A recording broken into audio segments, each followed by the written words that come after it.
Simple Truth brand makes it easy to find better-for-you products that are free from unwanted ingredients. From fresh produce and snacks to household cleaners and more. You won't find artificial ingredients, preservatives, or harsh chemicals in Simple Truth products. So you can fill your fridge and your home with simple, easy-to-understand choices you can feel good about. Just look for the green Simple Truth circle to get the quality items you want, free from the ingredients you don't want. Simple Truth, exclusively at Baker's. It's time. Time to get credit for the work you've done. Time to get the recognition you deserve. With Purdue Global, you can move forward in your career, for your family, and for yourself. You're worth the investment in yourself to earn a degree you're proud of, a degree that employers will respect. Purdue's online university is designed to support working adults like you who know it's never too late to accomplish your goals. It's never too late to make a comeback. It's time to start yours today at purdueglobal.edu. Episode 168, What is frugality really, and is it right for you? Welcome to the Frugal Friends podcast, where you'll learn to save money, embrace simplicity, and live a richer life. Here are your hosts, Jen and Jill. Welcome to the Frugal Friends podcast. My name is Jen. My name is Jill. And today we are doing a kind of Frugality 102 episode. I think it'll harken back to our Frugality 101, which is still one of our most downloaded episodes. Crazy. It will expound on some of the topics and kind of give you the heart and the reasoning behind why we are doing our Future of Frugal Summit here in a few weeks, week and a half. We did 101. We're into 102. Soon we'll be graduating. Oh my gosh. Summa cum laude. I don't even think I'm ready for Frugality 103. Yeah. I have to bring somebody on for that. We'll just move on to 201. 201? Oh, is that what it's called? 201, 301. Okay. Well, you can do 101 and 102. That's, okay. It's freshman year, first and second semester. Oh, okay. And then we'll move into sophomore year. That's 201. A lot of levels. Yep. Okay. Mm-hmm. Well, before we get into the next level, let's give a quick word to our sponsors, which today, probably one of my favorite sponsors ever, the Future of Frugal Summit. So we are so insanely excited still about this. So many of you have been giving us such great feedback. Registration is now open for our first ever Frugal Living Summit. And we believe that it's the first of its kind. I mean, that specifically focuses on everything personal finance through the lens of frugality. And so the theme for this year is the future of frugal. We genuinely think and believe that a frugal lifestyle is a solution to so many of the problems we face today, from overspending to overwhelm, all the way to climate change. And so we're bringing together 20, that's right, 20, expert speakers over 4 days for this free, you heard that right, it's free, virtual event to help us make changes in our lives that promote choosing frugality enthusiastically, not just as a means to an end. Yeah, so the online summit takes place July 19th through 22nd.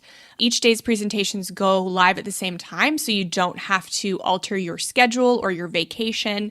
So pause this episode, go to frugallivingsummit.com, grab your free spot, your free goodie bag, join the free pop-up Facebook group, and we will be giving away over $1,000 in prizes, including a $500 cash giveaway. So you'll also get an early bird discount on the All Access Pass, because over half of our speakers have submitted products from budgeting courses to net worth tracking, all kinds of great stuff from speakers you already know and love. We've had them on the show before. So it's amazing. So again, that's frugallivingsummit.com. Pause the episode. We will wait. You're going to want to see what we've been up to for these past couple of months. And it is all online, in case we didn't mention that already. Online. You don't have to fly or drive anywhere. You can just join from the comfort of your own home for free and get goodie bags and a chance to win $500. Yeah. So amazing.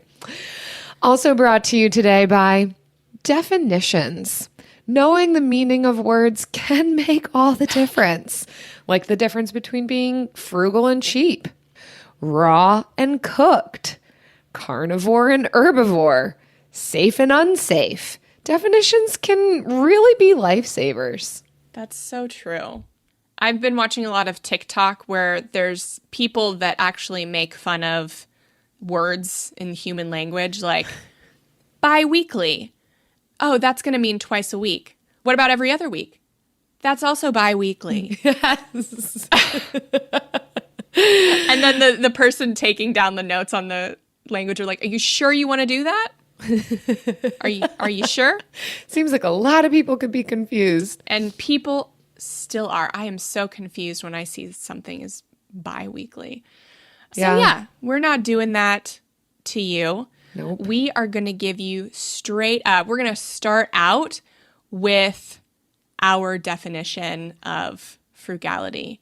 And it's really, so this is the definition I have held the entire time we've been doing this show.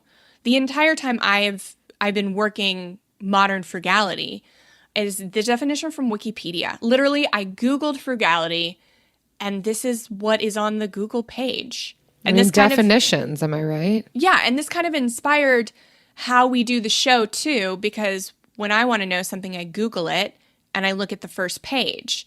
And so we also look at the first page of Google and kind of parse through what's there. So this is the definition of frugality that kind of I hold to my standard. And it's frugality is the quality of being frugal, sparing, thrifty, prudent, or economical in the consumption of consumable resources such as food, time, money, and avoiding waste, lavishness, or extravagance. So it's far more than just saving money. Frugality to me is not about saving money for the sake of saving money. And if you've listened to the show for any amount of time, you know that about us. And so the things that really stand out to me about this definition are like prudence, like conscious consumption, including food and time, avoiding waste. It's just, there's so many things that I love about this definition. It is a really beautiful definition Right? from Thank you, Wikipedia. Thank you. I think in a lot of ways, this is the radical middle. This is the everything in moderation concept, that we don't have to live in extremes, but we could go in extremes either way. We could be so wanting to save money that we become cheap. We'll talk about that a little bit more. Or so extravagant that there's nothing left. There's no margin. We're harvesting to the edge of our fields and it's leaving us depleted. Mm-hmm. And this, I really do feel like captures all of that. But I also love how it is describing the various types of resources. Again, it's not just about money, which I've been thinking about this, Jen, since you and I talked with Kat about motherhood and parenting and raising kids. You said something pretty profound that I've honestly been thinking about since that interview. I forget if we were still recording or not, but you just said the way that you're approaching teaching Kai about money is to teach him that resources are not infinite.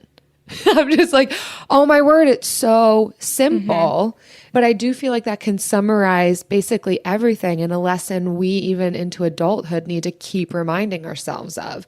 Our capacities, our time, our energy, our money is not unlimited. And learning to manage all of that well. That's frugality, and it will land us in a beautiful place if we practice that and walk that out. Yeah, and I think that's how frugality is customizable. Like, it's very customizable. I love how you say, Jill, we are whole people, and we're also different. And you can have a different version of frugality than I do, and the next person, like you listening, can have a different version than Jill and I, and there is so much freedom in that. And I think as long as we keep kind of the tenets that we're going to talk about today in the back of our minds, then we can create a frugality with freedom, without guilt or second guessing of our purchases. And I think when we get away from the guilt and shame, we can just live like really free lives and not have to think about our money all the time and still be considered frugal. Like, not all frugal people think about money all the time. Yeah. It's not a certain type of person that fits into this mold. Mm-hmm. Yeah. All right. So let's start out with our first article, and it is from US News, and it's 5 major differences between cheap and frugal. And it's from Stephanie O'Connell, and we've definitely talked, we had one of her articles recently on the adding luxury to your frugal lifestyle. So what did you think about this one, Jill?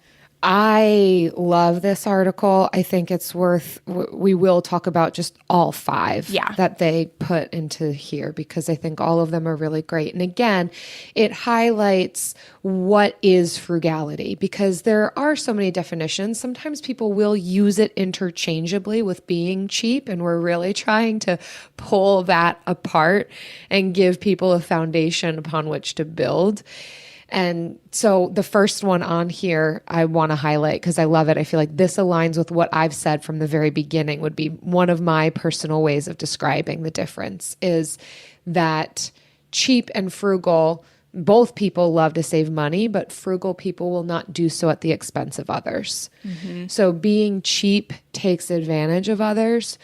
Being frugal does not. I like the example that this article gave, super simple example, but a situation we all find ourselves in of, going out to dinner with friends, and, you might not get a drink or the appetizer or dessert, and you might even split a meal with somebody, but not at the expense of forgetting to tip the waitress. I think the writer says that they'll never do less than 18% unless the service was really, really bad. Mm-hmm.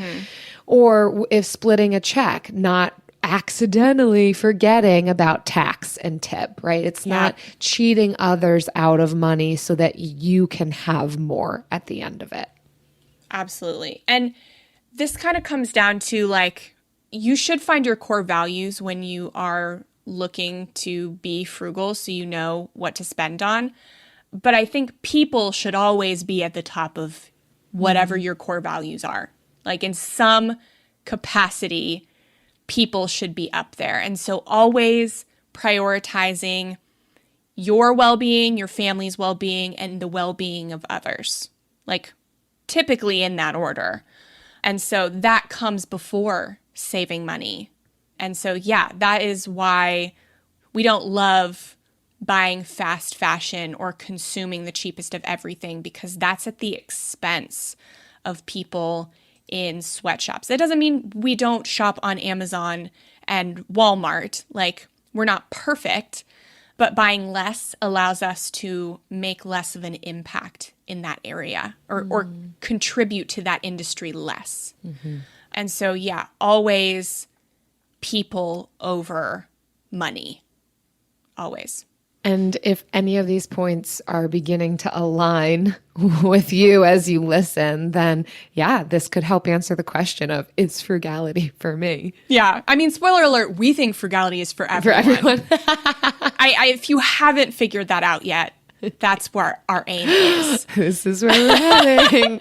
So that's, I don't want to leave you to the end wondering that. So that's kind of how I love number 1 I also love that one. So number 2 is frugality is about assessing the bigger picture and having the patience to cash in on simple saving strategies.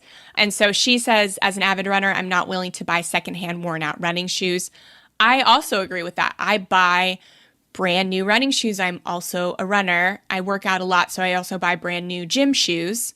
And so, yes, I understand I'm buying, Reebok or stuff like that. Like, I know I'm not the perfect, non-sweatshop buying person. But so I do that because I'm assessing the bigger picture. And then all of my clothes are secondhand, like my gym clothes, the things I wear normally. So I'm looking at the bigger picture, and I'm just comes down to that values-based spending. Like I have decided what are the things that I'm going to spend money on and what are the things that I'm not. So. And I love that they highlighted patience here. And I know that we've talked about that a bit throughout our podcast, is that it doesn't come naturally to most of us, but it's usually something that we want to grow in, right? Being more patient with the people around us, if people are part of that core value, and then patient in being able to get the best value, get a good deal. Again, not just scrimping for scrimping's sake, but identifying, he gave the example of, I'm going to get good shoes, but it might be last year's model. That kind of concept and being patient. And that breeds a lot of even understanding and connecting to our own values, what's actually important to us. It slows down the impulsive decisions and just spending for the sake of spending. A lot of these things then have these ripple effects of benefit to us and to our wallets. Yeah. And when you think long term and think bigger picture, you may spend a little more upfront to buy the thing that's going to last longer. I know someone who has a Vitamix that they love, and that thing will last forever. So, yeah, I'm talking about you, Jill. Thank you. You know I love my blender. And so, yeah, you spent more upfront for that, but it is an amazing product that will last forever and has an amazing warranty for when things break. And so that means fewer blender replacing purchases, which means fewer blenders at the Goodwill and eventually in landfills. So that's bigger picture thinking. Which is connected to number 3, kind of similar concepts, but they say here that cheapness uses price as a bottom line, whereas frugality uses value as a bottom line. Oh, I can't highlight and resonate with this enough. It's not just about how inexpensive is something. It's what is the value that it's going to bring to me. They give the example of the extreme cheapskates episode on TLC. I don't know if anybody watches TV anymore, like actual like cable TV. I feel like the show is on Netflix or something. I feel like I've seen it. Okay, it might be. But this guy ends up searching around his home for loose change and ends up coming up with $7 in loose change. But he spent an hour doing that. So like essentially he got paid $7 an hour to like look around his house for loose change. And so it's kind of that idea of, is it just about the bottom line of price and money, or is my time valuable? Is this thing that I'm going to be purchasing valuable? I know my grandfather would always go to CVS and get all of the candy that was on clearance, just like all of it. And he would always come home and say, like, I saved money. We're like, Pop-Ups, no, you didn't. You spent a ton of money on candy that we're not going to eat. Like, we're not going to eat this candy, but it was just about price. He just looked at the dollar sign. I mean, he did eat a lot of Tootsie Rolls, so those did get eaten up. But that's besides the point. Ultimately, not just looking at the price of something, but the value. Do I need this? Is it bringing value to my life? Is it worth the time investment that it's going to take for me in this? There's just a mindset shift in being frugal versus being cheap. And yeah, my grandmother did something similar, but hers was toilet paper. Whenever toilet paper was on sale, she'd buy a lot of it. So when she died, I actually inherited toilet paper from her. Now, see, that you'll use. And I did, yeah. It was a little bit of money and a lot of toilet paper in that inheritance. So I feel very blessed. But on this topic of like price and value, it kind of comes back to our Frugality 101 episode where we were talking about the law of diminishing returns. So you can do all you can to save money, but at some point you are wasting your time. So really looking at the efforts that you can put in that will also, back to our Wikipedia definition, is also being frugal or prudent with the consumption of time. So yeah, that's a big definitely a big one. And remembering the law of diminishing returns. You only have so much time that eventually, like, you can only do so much with the saving money aspect. Yeah. Money is a resource, and so is your time and your own emotional and relational capacity. So it should all be approached with this perspective. Yeah. All right. And number 4, cheap people are driven by saving money regardless of the cost. Frugal people are driven by maximizing total value, including the value of their time. So this is obviously, we're super passionate about this one. But yeah, so I think trying to still live your rich life, live whatever that looks like for you, the total value, you only get one life to live. So I see these people talking about extreme frugality where they're saving 50, 60, 80% of their income so that they can have some illusion of early retirement later on. And I'm like, you don't get these years back. I don't care how short of a time you're saving and how long of a retirement you're going to get. These years you don't get back, and those years aren't promised to you. So while we should still prepare for those years, I'm looking at the total value of my life. Total value. Not just in the future and not just right now, but the total value. So I want to be a good steward of all of it. Absolutely. I think that even gets into like retiring early and the things that breeds of, just 80-hour work weeks and breaking your neck to make a little bit of extra money so that you can retire early. But you lose a lot in that time too. So everyone makes their own decision in that, certainly. But looking at, as you said, Jen, just total value, not just this is what I hope the future will bring. Yeah. She says, well, I haven't bought a new article of clothing in over a year. I'm vacationing in Mexico next week. Yes. I'm like, that's my, I could say the same thing, though I have bought some new clothing in the last year. And I'm not going to Mexico next week. So actually, it's nothing like what's happening for you. But I want to be able to say that. That is my goal.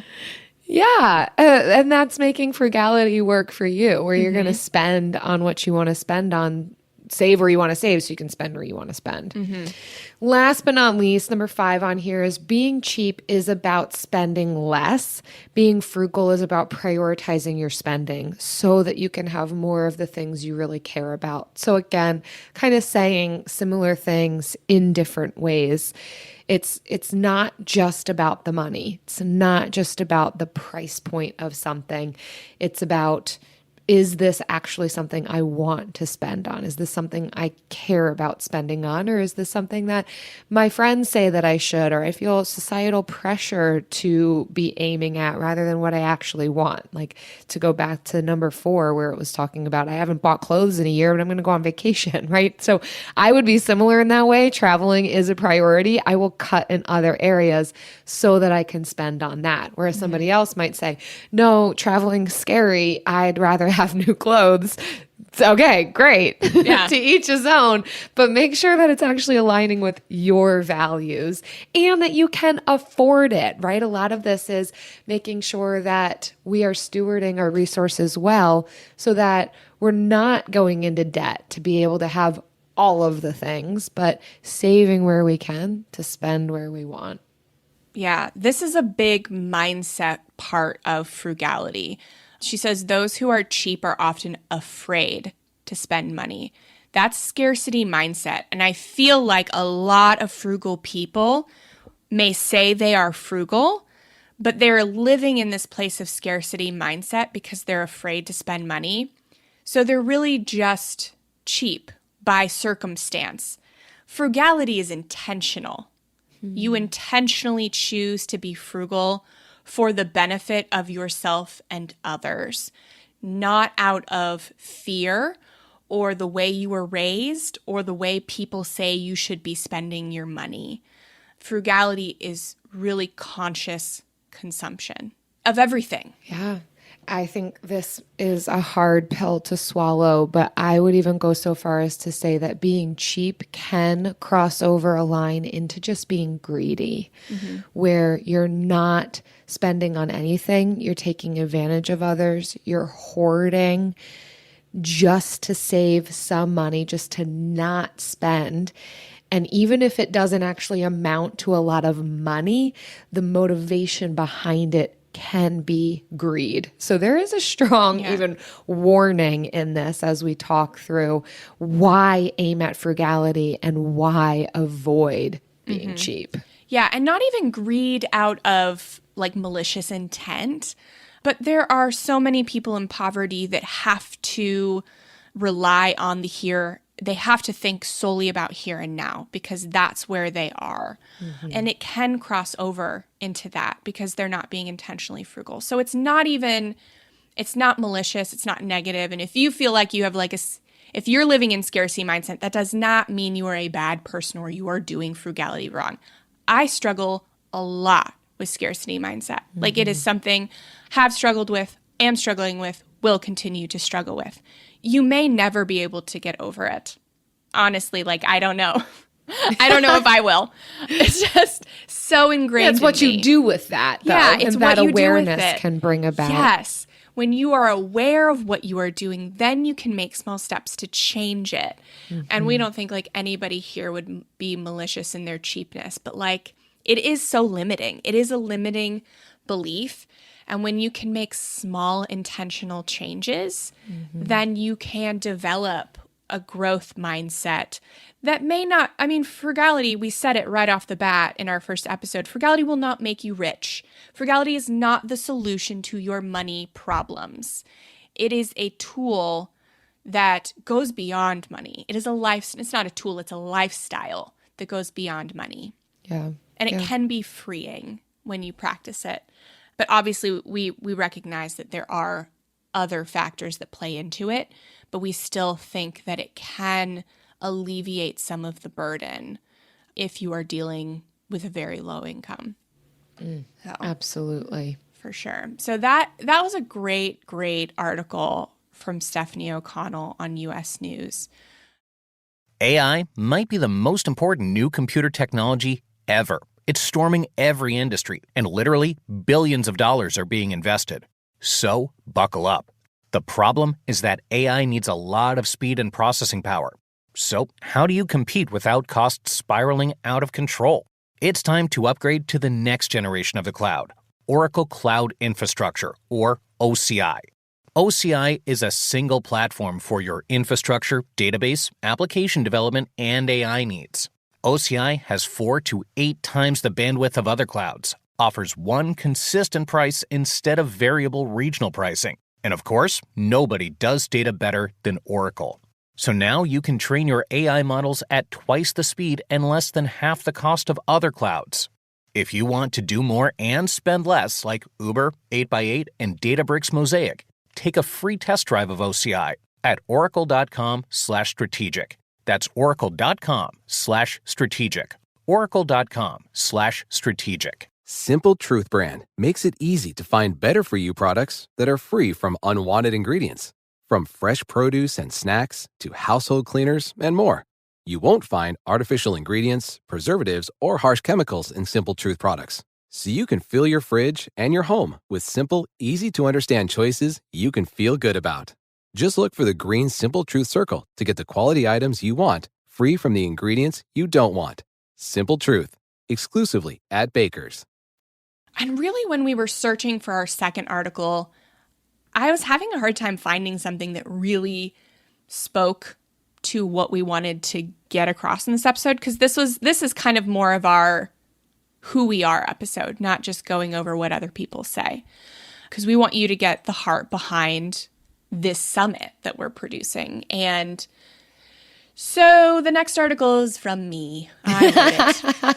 No one else could give me the words I wanted, so I am going to use my own words. That's great. Yeah. So Jill, what'd you think about it? Jen, I'm your biggest fan. I'm probably one of your biggest fans. So I think it's great. I mean, you write such extensive articles and they're always expert and they give great ideas. I mean, I don't need to convince probably any of our listeners of this.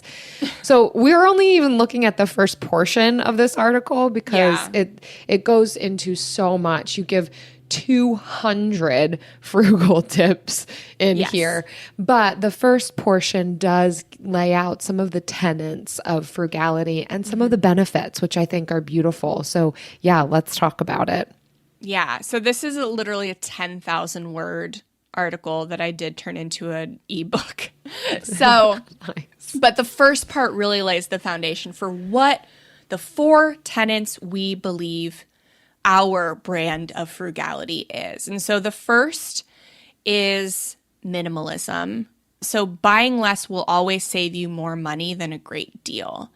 And we really believe that frugality is a minimalist way of life.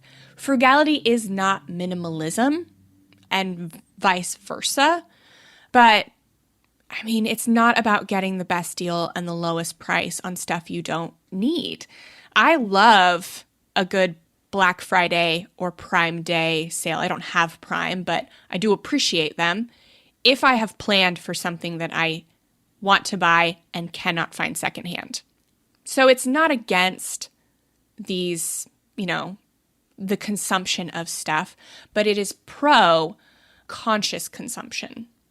Yeah. And again, because minimalism can look so different for every person and frugality can look so different, but there is a really nice blending of the two. It's not stockpiling. I like how you say it's not stockpiling. It's not extreme couponing. People can do those things, but sometimes that can just add so much clutter. I think I just coined a term, but like minimalism and frugality is not anti-consumption, but it's conscious consumption. And so that flows into your minimalism too. Like you can have a stockpile. You can have a reasonable stockpile. I have a packet drawer, which I've been saying is packet drawer for so long, but I have to be honest, it's a packet bag. Yeah, that sits on top of the fridge. Yes, it's a packet bag. And if it's just people know packet drawer, they can relate to packet drawer.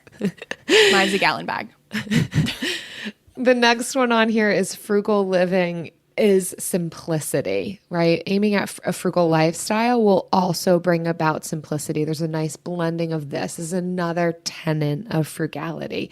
It doesn't mean that we do it well, we do it perfectly, or we do it all the same. But as we're looking at how can we define what are the tenets, this is one of them, that it's not going to be, and similar to minimalism, it's not going to be overwhelming, clutter, too much. You even say in this article, there's a list of 200 tips, but it doesn't mean you have to do all 200 tips. It doesn't mean you have to do everything that every financial expert says. It doesn't mean that you have to get the cheapest possible deal on every single thing. It's simple. It's simplifying to the things that are important to you and pushing aside the things that aren't. It is prioritizing in all aspects of life as it relates to our time, energy, and finances, aiming at what is going to bring about some simplicity, which goes hand in hand then with bringing about peace inside of our minds, inside of ourselves, to be able to live out of that place then. Yeah. When I think simplicity, I think the book The One Thing by Gary Keller. It is one of my favorite books. And basically the whole book can be summed up in this phrase: what's the one thing I can do that by doing that one thing makes everything else easier or unnecessary? So it's essentially focusing on the bigger picture things, the bigger ticket items that will help you not have to do all 200 things on the list, the things that are in your wheelhouse, and the things that are sustainable for you. So for me, I focus on meal planning and cooking at home. That is my one thing, that which by doing it, I don't have to focus so much on not buying lattes or doing a bunch of like the rebate apps and stuff. So to me, that's simplicity. Like, what are the few things I can focus on in my time, in my schedule, in my place of living, that by which I don't have to worry about or as much about all the other stuff. Beautiful. So, yeah. And so you'll see, like in our summit, we've got like a few meal planning things. Like for me, that was important because I think that's a lot of people's one thing, or it should be a lot of people's one thing. But we also have a few other experts on saving money, what their one things were. or few things were to save significantly. So we've included a lot of that on day 2 of the summit. On day 1 of the summit, we've included a lot of like minimalism and sustainability, because the next one is frugal living is environmentalism. So going back to our Wikipedia definition, that frugality is the wise stewardship of consumable resources. It says food is number 1, and that's a part of our environment. That's a huge part of our environment. But consumable resources, it also is not just like what you consume in your body, but like on your body, or, everything that has to do with living on the earth that we live on and avoiding waste to protect it. So yeah, I am not perfect in doing this. I will say it, I'm not zero waste. You're not going to see me on any sustainability podcasts telling you how to be sustainable. But it is always something. Putting all your trash into one small container. Right. But it is something I'm conscious of, keep in the back of my mind, and make decisions based off of. Absolutely. And I think as we zero in on our values and our consumption and being good stewards of all these things, we do become more connected with this. And I like how you say here too, sometimes we can think of environmentalism as like buying the expensive products, but so much of it is back even further than what is glamorous now as far as what environmentalism looks like. It's the secondhand, it's the reducing waste, it's the not leaving the water running constantly. Like that's being environmentally friendly. Yeah. And the fourth and final, is frugal living is values-based spending. You've heard us say this so many times, and especially just on this very podcast, but it is, again, saving money in some of these different areas, finding the one thing, practicing minimalism, aiming at simplicity so that you are able to purchase the things that actually matter to you. Doesn't mean that you have to purchase the least expensive thing. It might be the most expensive thing, but if it brings about value, if it makes life more simple, if it does lead into a more minimalist approach, then great. That's frugal living. Mm-hmm. Yeah. I mean, I'll just read exactly what I wrote, but it's discovering what truly matters to you. It's developing a sense of self and spending within it. I'm reminded of the interview we did with Nicole Victoria that airs on day 1, where she works with women, and the first thing they do is try and get a sense of, okay, what do I want from life? And then then we work on the finances to build that. So we're reverse engineering. And when they're asked, they don't know what they want. They know what they're supposed to do. They know what's expected of them, and they know the path that they're on. But when asked what they really want, they're embarrassed or they don't know. And this can develop a sense of self in you. And then you can spend within that sense of self. Again, so many ripple and peripheral effects that are beneficial. Again, it's, if you haven't heard it already, it's not just about the money. We bring our whole selves into all of this, all of these decisions. And we would argue that as we're on this path of frugal living, we will discover more about ourselves, our core values, what matters to us, where our values lie, how to get at that, the behavioral and life changes we need to make to do that, and then how to incorporate and implement some of these concepts in other areas beyond finances. It will inevitably impact all areas of our personhood, and I would say bring about benefit in all areas of our personhood. Yeah, I believe that. Frugal living allows you to stop going with the herd, pause, and think about what you really want, what you value. Which leads into this next part of the article, just the benefits. We've talked about some of this already. There's so many more than what's even listed here, but just to name a few, it will free up more of your income.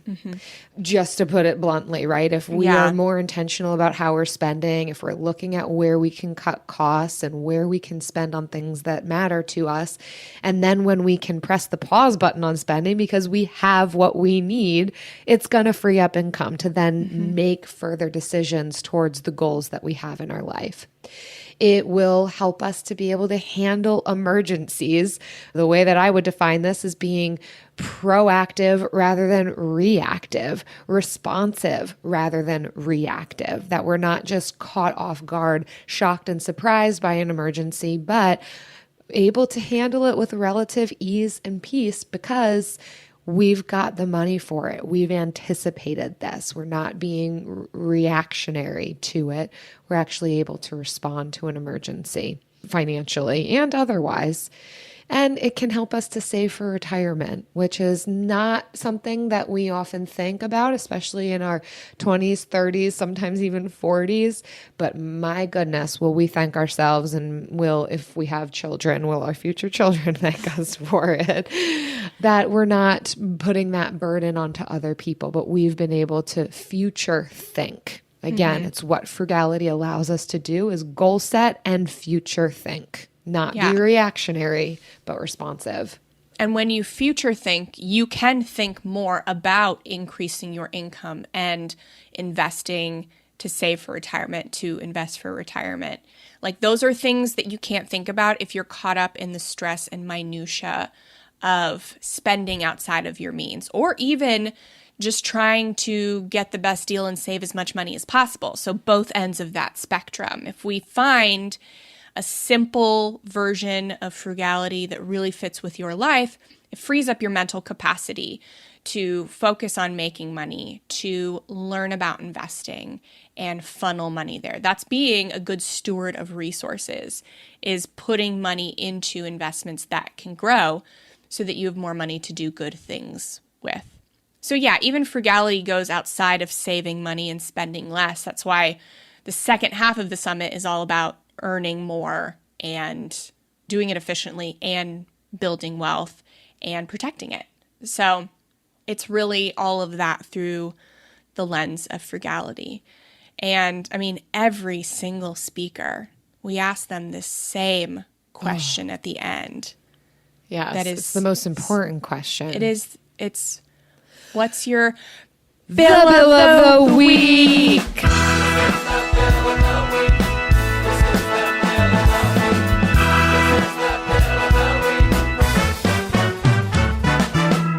That's right. It's time for the best minute of your entire week. Maybe a baby was born and his name is William. Maybe you paid off your mortgage. Maybe your car died and you're happy to not have to pay that bill anymore. Duck bills, Buffalo Bills, Bill Clinton. This is the bill of the week. Hey, Jen and Jill. This is Brooke from Fort Worth, Texas. Love you guys. Love the show. Calling about my favorite bill of the week. I have the most amazing, beautiful, wonderful 4.5-month-old daughter. I'm obsessed with her. I work full-time from home and care for her full-time. And I pay $15 a month to an app called Huckleberry. And Huckleberry allows me to log my daughter's sleep patterns and eating patterns. And then once a month, I send that information off to an actual sleep expert who then sends me a customized sleep plan based on her age and her sleep patterns and our family's schedule and needs. And that has allowed her to start sleeping through the night at 2.5 months old and give me nice long naps and fall asleep independently so I can work while she's napping and play while she's awake. I'm so grateful for it. I get to sleep. My husband gets to sleep. It's a joy. There is a free version for all you moms out there. It just doesn't have the customized plan. And for me, that $16.23 a month is the best money I spend. Love you guys. Brooke, you may have just saved some lives. I wish I'd known about that in the infancy of my child. I would have paid anything. I would have paid anything for that. She really would have given her left arm. Jill was here. She knew. She was here. Brooke, I feel like you have 100% also just summarized values-based spending for us. Absolutely. That, yes, this is worth it because of what it gains you. So much Sleep time. So in much your sanity. child's infancy, your So own much. sanity, your own sleep, your own understanding of your baby, your own understanding of your own values, because you have so many other things on your plate that this is valuable for what it brings to the table, and it's worth spending $15 a month on. Well done, Brooke, and I'm so glad that this works for you. I'm so excited about it. I'm so happy for you. Slightly jealous. Kai sleeps through the night now, so it's fine. But congratulations. That is a major. if you don't have a child and a child is sleeping through the night at 2.5 months, like that deserves an award. You deserve an award. That app deserves an award. Everybody deserves an award. She hacked it. Imagine what she's able to accomplish now, too, because she's getting sleep. Brooke. Okay. Brooke, thank you for that one. All right, here is our next bill of the week. Hi, Frugal friends. This is Sophie from Germany. I want to tell you about my favorite bill of the week today. I found about 13 and 50 Deutsche Mark, the old currency in Germany, and it's hard to exchange it now because it's gone for about 20 years. However, I found a small shop downtown that sold me fancy chocolates for it, and they taste great. See you! Heyo! I love that because I would probably be the person to be like, oh my gosh, there's no way anybody is to take this. I'm so sad that it's just a waste. And then you found a way. You did not say, I can't spend this. You were like, how can I spend this?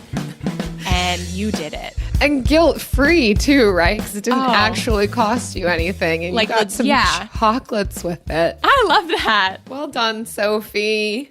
I love that. Yeah. Thanks so much, guys, for these were fantastic and quite appropriate bills of the week for this episode. Yes.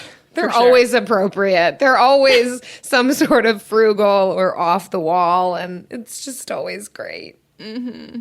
Yeah, if you want to submit your bill of the week, please visit frugalfriendspodcast.com/bill and leave us a bill, and we will celebrate with you.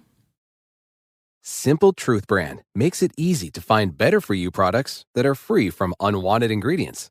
From fresh produce and snacks to household cleaners and more. You won't find artificial ingredients, preservatives, or harsh chemicals in Simple Truth products. So you can fill your fridge and your home with simple, easy-to-understand choices you can feel good about. Just look for the green Simple Truth circle to get the quality items you want, free from the ingredients you don't want. Simple Truth, exclusively at Baker's.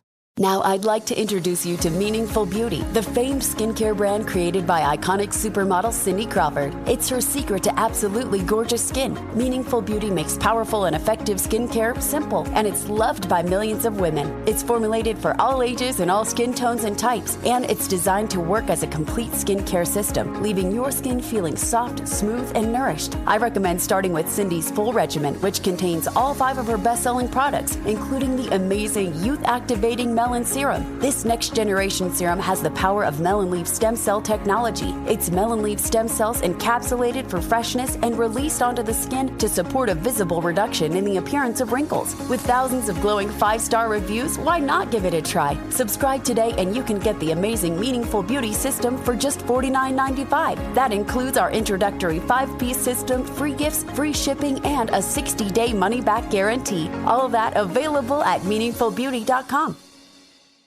And now it's time for the lightning round. So today we are talking about what does frugality mean to us individually, because Jill and I each have our own version of frugality. We're definitely different people, though we do have many similar interests. Like pools, like swimming in pools. That's love a similar pools. interest. We love pools. But we have a little bit different versions of frugality. And so there's freedom in that. And that is what we're going to just touch on a little bit. So for me, frugality means less budgeting and more freedom. So I am not the biggest fan of budgeting. I track my transactions just to make sure I am not being hacked, essentially. That is the only reason I track them. So, that's it. But we are at a point where we are so intentional about our spending, and we're making the same amount of money, and we're spending, it's just really, we've honed it down. It's down to a science almost. Well, I won't say that. We're not that specific, but we kind of have our habits and patterns and spend within our values. So I don't really budget anymore. That's been a several year journey beyond debt freedom. All we have is our mortgage. So yeah, and I don't feel anxious about it. Sometimes I feel guilty about it because I feel like these are outside perspectives. As a personal finance expert, I should budget, but I don't let that get me down. I don't feel any guilt or shame when I make a purchase because I know I can afford it, because there are so many other things I am not buying. And I am very intentional with the purchases I make because I want to be intentional with the things I bring into my home, because I realize my home is finite. It is not growing. We are not building any addition on. So every time I bring something to my house, it has to have a place, it has to have a purpose, or it has to be replacing something.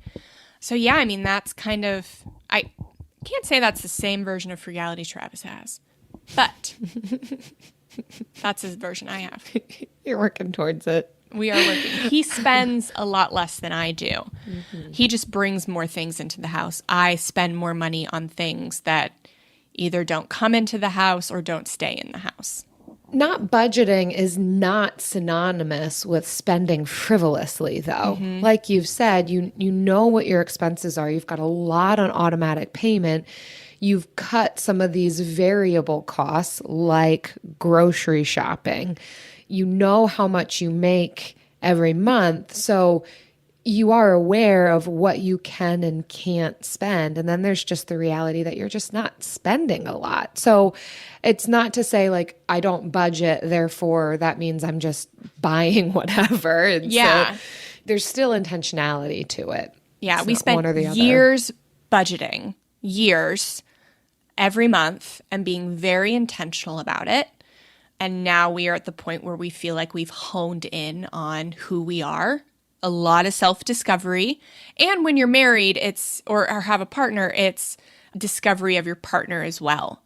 So a lot of selves discovery. And once you've got a rhythm, we haven't mastered it, but once you have a rhythm, then yeah.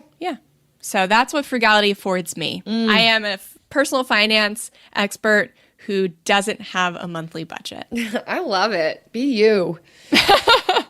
So this is where we overlap. I would also say that frugality means freedom for me also. I think this lifetime, as far as my adulthood lifetime, and being intentional about where I'm spending, where I'm saving, how I'm utilizing resources has brought about a great deal of freedom, because there is excess finances. At this point, again, because I've identified my values and because I've been aware of money coming in and money going out, it has helped me to be able to identify how can I bring more in.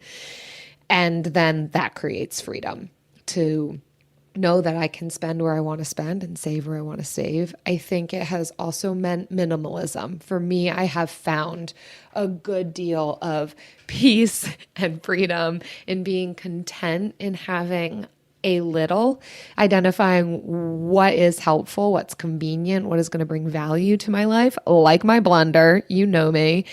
But beyond that, I don't have a lot of junk because that's stressful to me. So minimalism, thank you, frugality and minimalism. I think it's also brought a lot of DIY, like do it myself, problem solve mentality. I have worked to be able to identify where can I hire out, where can I delegate. But those tenets haven't left me. I still paint my own home. Eric does all of our renovations, which helps us to be able to cash flow renovations and not go into further debt for that. And finally, and probably most importantly, I don't know why I put it last, but Frugality has allowed a good deal of generosity for us, for Eric and I. And that is, if we were to talk about core values, it's very important to me. Generous in anything, whether it's time, money, you name it. When we didn't have a lot of money, I think we were very generous with our time. Now we've been able to be a little bit more generous with finances. And now it's kind of finding that happy medium. Both Eric and I had a recent conversation, like we miss volunteerism. Like we want to give of our time again. Of course, COVID interrupted a lot of that, like community and ability to like spend time with others. But that's an incredibly important thing to me. And being able to save money, spend intentionally has freed up money and then freed up money for my why, which is to be able to give to others. So grateful for that. Yeah. I mean, we didn't even touch on the contentment and generosity portions of Frugality, but it really, it gives you a contentment where you feel like there's a line and then you can like give generously beyond that line. So yeah, I love that. Well, thank you so much for kind of listening to our manifesto. This has been an episode I've looked forward to, and it's been really life-giving to do this. I love our episodes, but this subject especially, I mean, more than like saving money on moving, like this gives me life, and I love to talk about this topic. So please let us know your thoughts in the Summit Facebook group. If you are already signed up for the Summit, let us know why you're frugal. What does frugality mean to you? And let's come alongside you, and you can find your tribe of people like Jill and I have found in each other, because that's so important. So thanks for listening, and thank you also for your kind reviews. Like this one from CKFVNFV. The best. These women are great. Just happens to be 5 stars. They make a podcast that's smart, funny, authentic, relatable, helpful, and kind. I work alone in my pottery studio, and I look forward to my Friday meeting with Jen and Jill when the podcast drops. Even if the topic appears to be something that doesn't pertain to me, I listen and learn and absolutely enjoy the banter. Thanks. What a kind review. Thank you for saying all those nice things about us. And so thrilled to join you in your pottery studio every Friday. If you happen to be, this is just a side note, if you happen to be in our Frugal Friends community group on Facebook, love to see some of the work that you create. I have this growing affinity for pottery. I drink from a handmade mug every morning, my coffee. So anyhow, that's just for me because I like pottery. Jill just wants to see that. So. Yeah, I do. All right. We also want to thank our friends who share these episodes on social media. So when you share the latest episode and tag us on Facebook or Instagram, we add you to our monthly drawing. So here's how it works. For every 5 tags and reviews we get each month, we give away a copy of the Frugal Friends workbook. So this month, not only will you get a copy of the Frugal Friends workbook, you're also going to get a copy of the All Access Pass for the Summit. And so actually, one of the things to enter into winning, you don't have to do this, but one of the ways to enter into win our giveaways is to leave a review. So if you're entering in a giveaway, please just take a screenshot of the review on either iTunes or Stitcher. And you can send the screenshot to frugalfriendspodcast@gmail.com.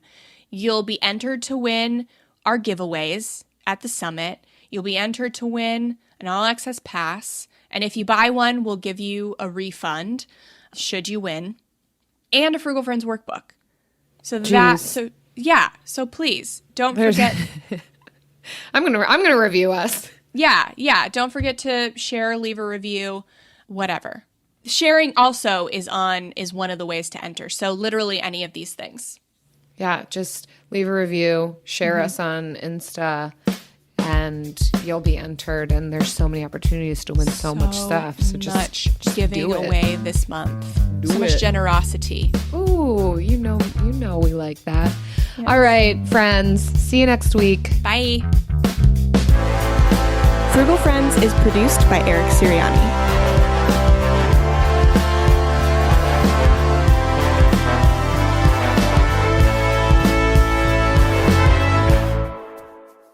Yeah, Jill, I have been going through some of these summit videos, and you always leave an interview thinking, oh, that was real good.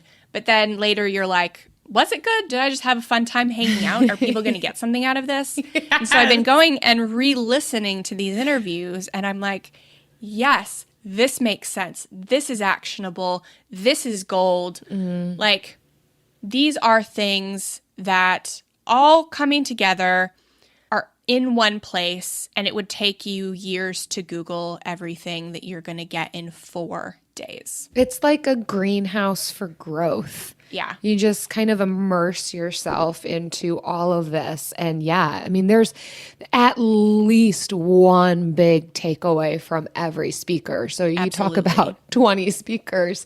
There's so much richness to absorb in that. And I appreciate the combination. It's a variety of topics. It's not just saving money. It's so many different things. Saving money, making money, spending money, how to do that wisely, how to be environmentally friendly with our frugality and minimalist, and just like there's something for everyone. Just like frugality. It just is attainable and approachable for everybody. So I literally can't wait. Yes. I think it's the best thing we've done yet.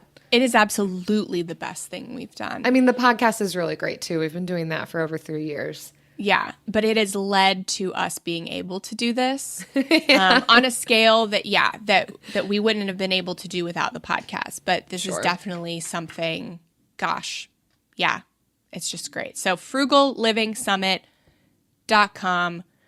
We're going to end this so you can go. Simple Truth brand makes it easy to find better-for-you products that are free from unwanted ingredients.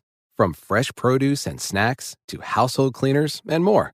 You won't find artificial ingredients, preservatives, or harsh chemicals in Simple Truth products. So you can fill your fridge and your home with simple, easy-to-understand choices you can feel good about. Just look for the green Simple Truth circle to get the quality items you want, free from the ingredients you don't want. Simple Truth, exclusively at Baker's. Land.com can help you find that little patch of ground to call your own and do all the hunting, fishing, and hanging out with the family you want. Just know that getting your own piece of land is something that can generate memories for generations, but also has the ability to generate income in both the near and long term. Like if you just want to start a rental business / family compound. Go to Land.com and check out the hundreds of thousands of rural listings from all across America. Enough dreaming about it. Land.com is a place to find and invest in your open space.